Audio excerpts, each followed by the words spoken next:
कब, क्यों और कैसे डूबी द्वारका? प्राचीन द्वारका नगरी। गांधारी ने दिया था यदुवंश के नाश का श्राप। ऋषियों ने दिया था सांब को श्राप। समुद्र में डूबे हुए द्वारका नगरी के अवशेष अंधकवंशियों के हाथों मारे गए थे प्रद्युम्न। यदुवंशियों के नाश के बाद अर्जुन को बुलवाया था श्री कृष्ण ने। बलराम जी के स्वधाम गमन के बाद ये किया श्री कृष्ण ने। अर्जुन अपने साथ ले गए श्री कृष्ण के परिजनों को। कब, क्यों और कैसे डूबी द्वारका? श्री कृष्ण की नगरी द्वारिका महाभारत युद्ध के 36 वर्ष पश्चात समुद्र में डूब जाती है। द्वारिका के समुद्र में डूबने से पूर्व श्री कृष्ण सहित सारे यदुवंशी भी मारे जाते हैं। समस्त यदुवंशियों के मारे जाने और द्वारिका के समुद्र में विलीन होने के पीछे मुख्य रूप से दो घटनाएं जिम्मेदार है। एक माता गांधारी द्वारा श्री कृष्ण को दिया गया श्राप और दूसरा ऋषियों द्वारा श्री कृष्ण पुत्र सांब को दिया गया श्राप। आइए इस घटना पर विस्तार से जानते हैं। प्राचीन द्वारका नगरी। गांधारी ने दिया था यदुवंश के नाश का श्राप।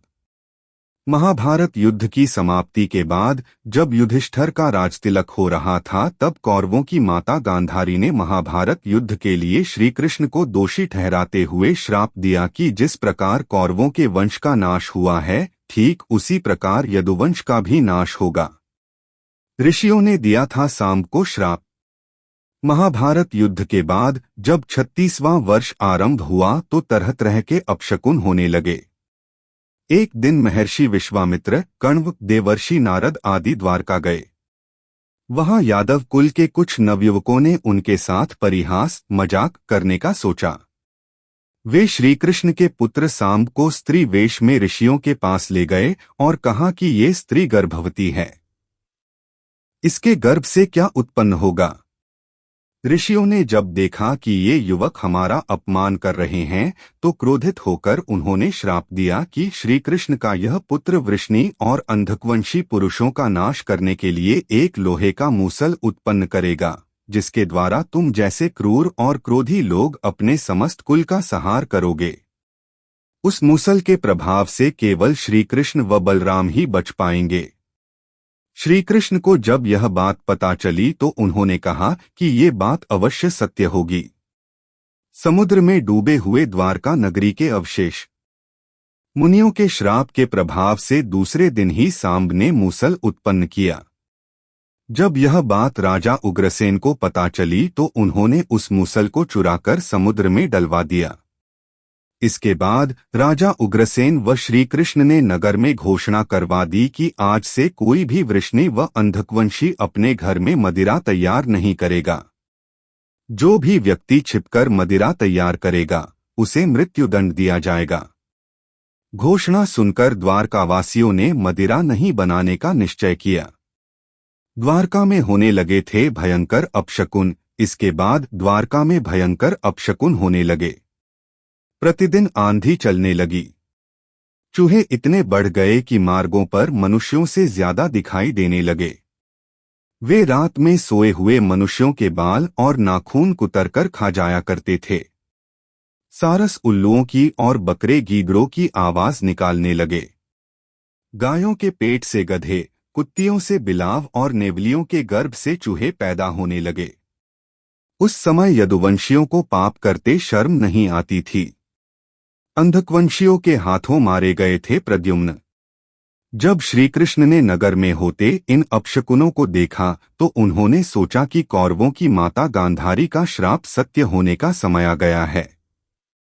इन अपशकुनों को देखकर तथा पक्ष के 13वें दिन अमावस्या का संयोग जानकर श्री कृष्ण काल की अवस्था पर विचार करने लगे।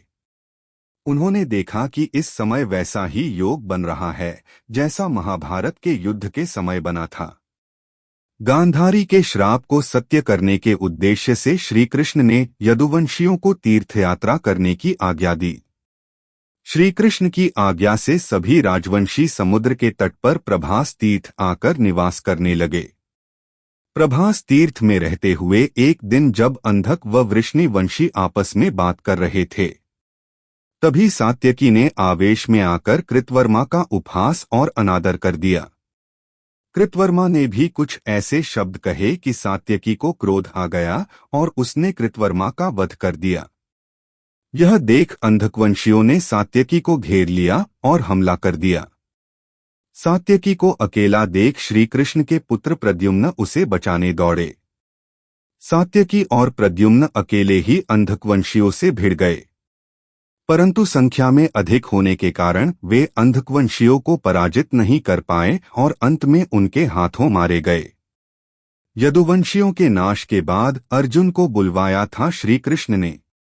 अपने पुत्र और सात्यकी की मृत्यु से क्रोधित होकर श्री कृष्ण ने एक मुट्ठी एरका घास उखाड़ ली।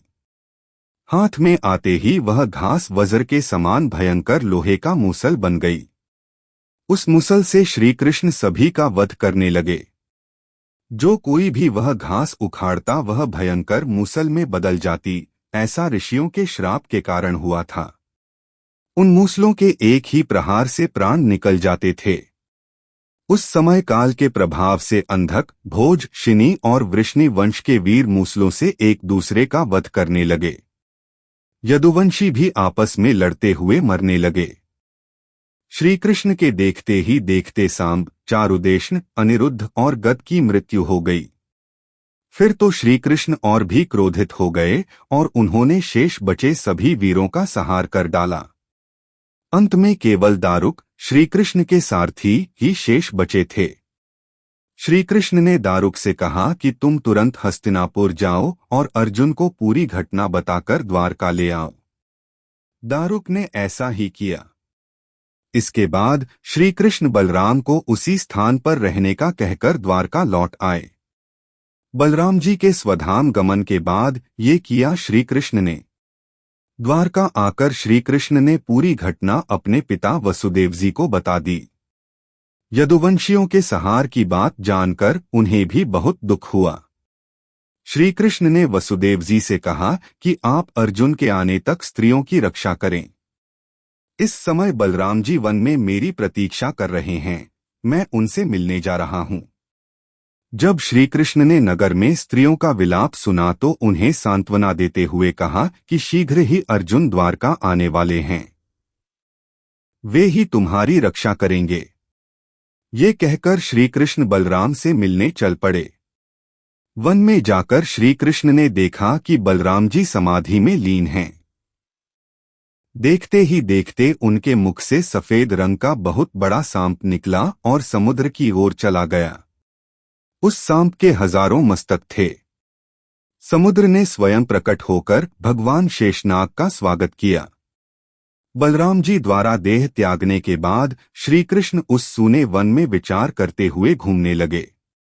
घूमते घूमते वे एक स्थान पर बैठ गए और गांधारी द्वारा दिए गए श्राप के बारे में विचार करने लगे। देह त्यागने की इच्छा से श्री कृष्ण ने अपनी इंद्रियों का संयमित किया और महायोग समाधि की अवस्था में पृथ्वी पर लेट गए। जिस समय भगवान श्री कृष्ण समाधि में लीन थे, उसी समय जरा नाम का एक शिकारी हिरणों का शिकार करने के उद्देश्य से वहां आ गया।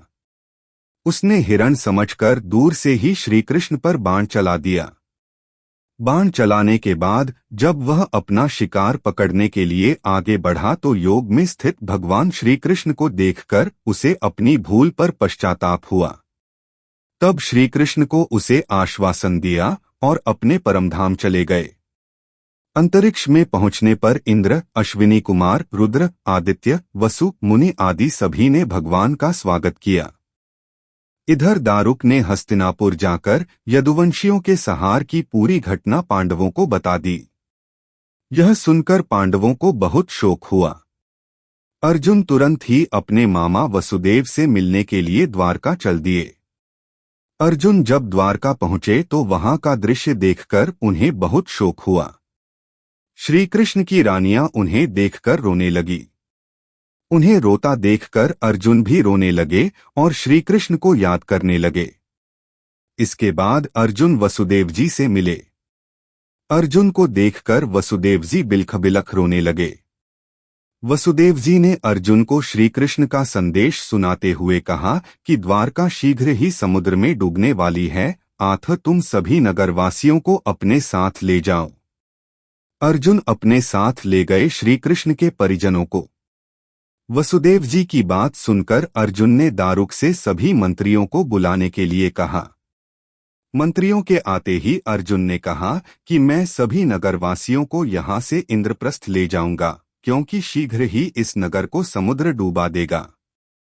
अर्जुन ने मंत्रियों से कहा कि आज से 7वें दिन सभी लोग इंद्रप्रस्थ के लिए प्रस्थान करेंगे, इसलिए आप शीघ्र ही इसके लिए तैयारियां शुरू कर दें। सभी मंत्री तुरंत अर्जुन की आज्ञा के पालन में जुट गए। अर्जुन ने वह रात श्री कृष्ण के महल में ही बिताई। अगली सुबह श्री कृष्ण के पिता वसुदेव जी ने प्राण त्याग दिए। अर्जुन ने विधि विधान से उनका अंतिम संस्कार किया। वसुदेव जी की पत्नी देवकी, भद्रा, रोहिणी व मदिरा भी चिता पर बैठकर सती हो गईं। इसके बाद अर्जुन ने प्रभास तीर्थ में मारे गए समस्त यदुवंशियों का भी अंतिम संस्कार किया। 7वें दिन अर्जुन श्री कृष्ण के परिजनों तथा सभी नगरवासियों को साथ लेकर इंद्रप्रस्थ की ओर चल दिए। उन सभी के जाते ही द्वारका नगरी समुद्र में डूब गई। ये दृश्य देखकर सभी को बड़ा आश्चर्य हुआ।